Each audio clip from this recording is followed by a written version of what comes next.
Your Excellency, Minister Choulet, Minister Hu, distinguished guests, and especially our Chinese hosts for making this such a wonderful occasion. I celebrate the content and the spirit of the speeches that we have heard this morning. President Xi Jinping said, "No system of governance is universal. No civilization is superior to another, and no one country can dictate to the world. The problem is the masters of war do not accept this. They brandish their exceptionalism, their manifest destiny. They brandish their system of democracy, which I shall briefly try to examine. They sail their warships around the world, threatening other people. They deploy their weapons and their military bases and their rhetoric of war and threats against others. Professor Sachs just quoted Aristotle and Confucius. Let me refer to the blessed St. Augustine in his wonderful book, City of God, in which he describes an encounter on the high seas between Alexander the Great and a pirate ship. Ordering the pirate ship to halt, Alexander demands, "How dare you terrorize the waters as a thief?" And the pirate captain, who must have been very bold, answers Alexander, "How dare you terrorize the whole world, calling yourself an emperor and calling other men as you please?" Isn't that the world we're living in right now, millennia later? You know, we have a surfeit of the form of democracy in Western countries, but a form which is increasingly devoid of the content of democracy. I speak as a six-term member of the British Parliament, which likes to call itself the mother of parliaments. Almost 30 years I sat in an august hall with lots of flummery and wigs and rules and regulations. But what is the achievement of that democracy? We have a saying, I'm sure you have it too, the proof of the pudding is in the eating. What are we eating in our Western democracy? Well, less and less is the first answer. We are going backwards, while China is going forwards. China is raising people out of poverty. Our system is putting people into poverty. France is in flames.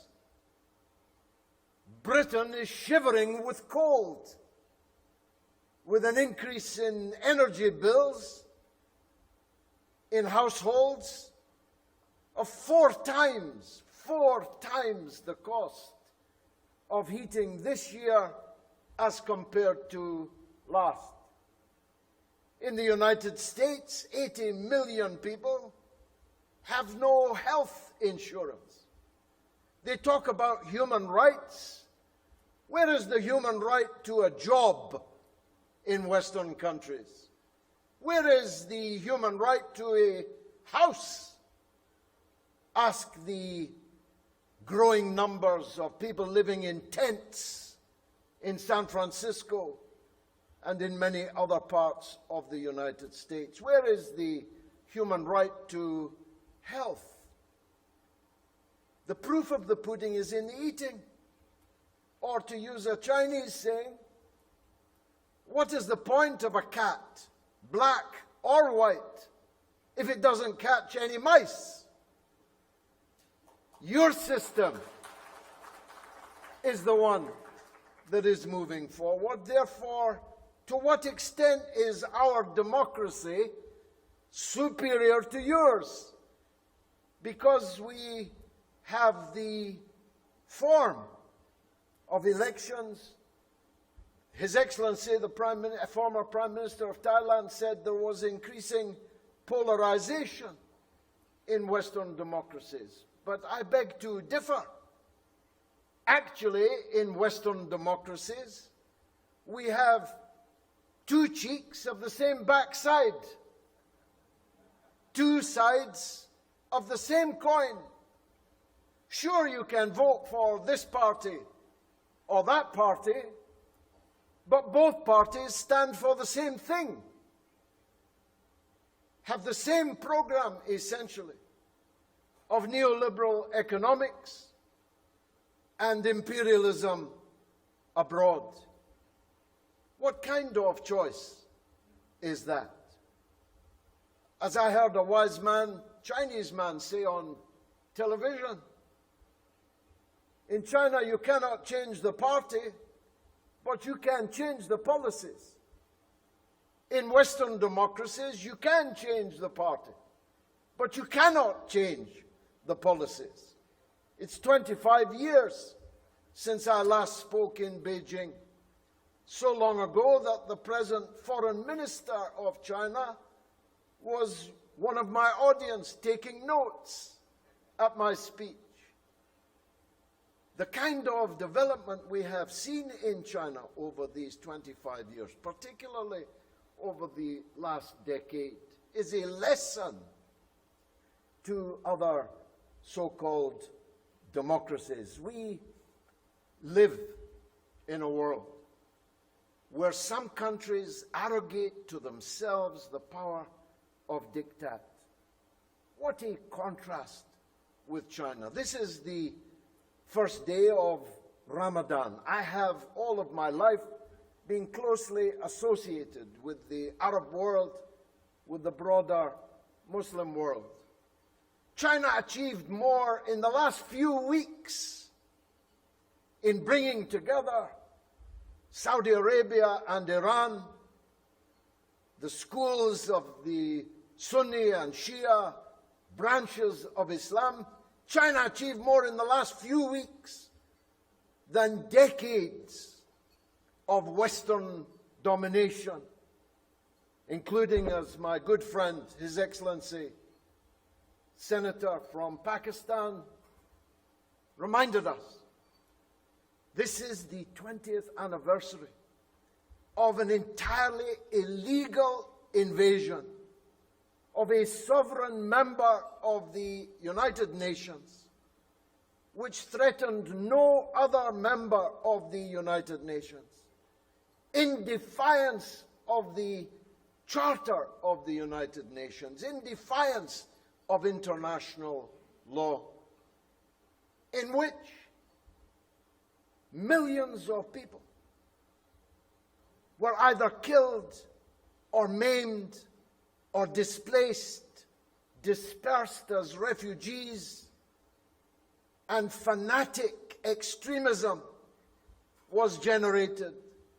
Al-Qaeda, ISIS, and the alphabet soup of fanatic extremism cascaded all over the world. These are the achievements of the people who tell us they are exceptional. These are the achievements of the people who tell us it's their way or the highway. Well, I think I speak for a growing number of people who do not yet know, and we must work to tell them what whole process democracy whole process people's democracy means. They don't yet know that. But they do know their own democracy isn't working, because it isn't producing anything for them, and it is sowing not just disharmony, but hatred, violence, bloodshed, and war around the world. Our friend in the best of all these good speeches that have been made today from Zambia made this point so powerfully. Those who have been identified with the gravest injustices lecture the rest of us on justice. They tell us about a rules-based order which they invented, which means their rules, which they order us to obey. That period is coming so quickly to an end. Yes, changes are underway that haven't been seen for 100 years. Yes, there are decades when nothing happens, but there are weeks when decades happen. We have just witnessed one of those weeks, and may we experience much more of it. Thank you, sir, for the invitation to speak here today.